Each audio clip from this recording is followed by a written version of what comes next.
The ride accepted itself before I even touched the screen. My phone buzzed, showing the driver was already outside. I looked up and saw headlights waiting at the curb, like they'd been there all along. It was late, and the city felt hollow. Streetlights hummed, and wind pushed trash along the sidewalk. The car, a black sedan, clean and unmarked, idled without a sound. The windows were completely dark. The app showed the driver's name was Elias, and the photo was just a gray, distorted blur. I hesitated, but told myself I was just tired and seeing things. I opened the back door and slid inside. The air smelled faintly of metal and cold rain. The seats were warm, as if someone had just gotten up. The door clicked shut on its own. The driver didn't turn to look at me, sat perfectly still, both hands on the wheel, his head tilted slightly as if listening to something I couldn't hear. The car started moving before I could even buckle my seatbelt. I gave him my destination, even though it was already in the app. He just nodded once. In the rearview mirror, his reflection was pale and stretched, his eyes looking like dark, empty pits. The city lights smeared past in long, blurry streaks. The radio switched on by itself, filling the car with soft static. Underneath it, I could hear whispering voices, too many to count, and they felt too close.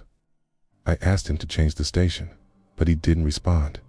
The whispering grew clearer, words brushing against my ears. "Okay, we were speaking names, addresses, memories that weren't mine. Okay." Pressure started building behind my eyes, and my chest felt tight. I checked the app again. The route had changed. We were no longer heading toward my neighborhood.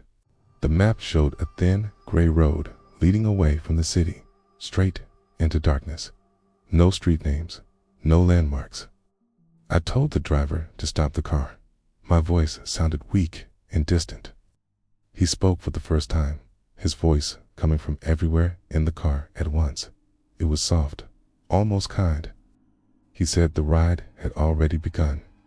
He said everyone arrived eventually. The city fell away behind us, buildings giving way to empty lots, and then 2 trees. The road narrowed, and our headlights cut through a thick fog clinging low to the ground. The whispering voices grew louder. I could hear fear in them, raw and endless. I grabbed the door handle, but it wouldn't move.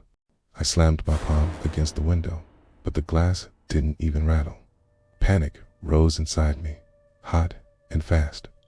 The driver turned his head slightly, and I saw his face clearly for the first time. His skin was smooth and tight, like wax pulled over bone. His mouth didn't move when he spoke again. He said he wasn't a driver. He said the car was hungry. It traveled roads people had forgotten, feeding on those who entered alone. Every ride left something behind. The fog thickened until the world outside vanished completely. The road disappeared, but the car kept moving forward.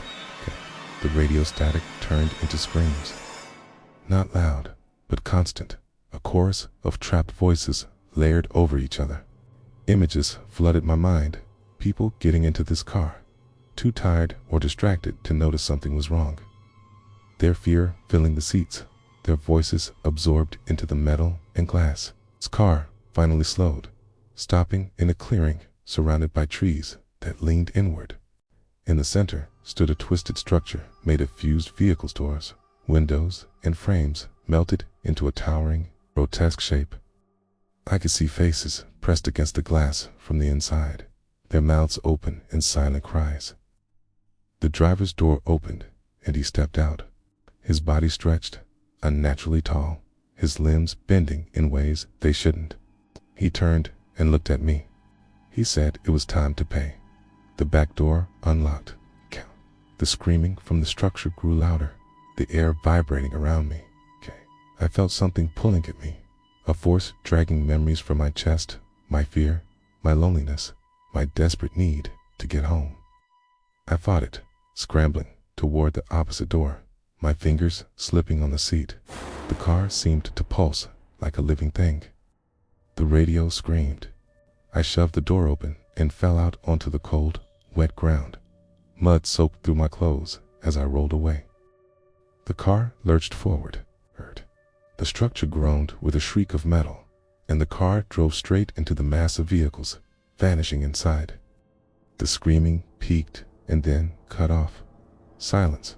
I lay there, shaking until dawn. When the fog lifted, the clearing was empty. No road, no structure, just trees and deep tire tracks that led nowhere. I walked for hours until I reached a highway. A truck driver picked me up. I didn't tell him what happened. Just watched the road, flinching at every passing car. Weeks have passed. I deleted the app. Don't take rides at night. I keep telling myself it's over. But just tonight, my phone buzzed on the table. A notification lit up the screen. Your driver has arrived. If you enjoyed this story, please like and follow for more. Thanks for watching.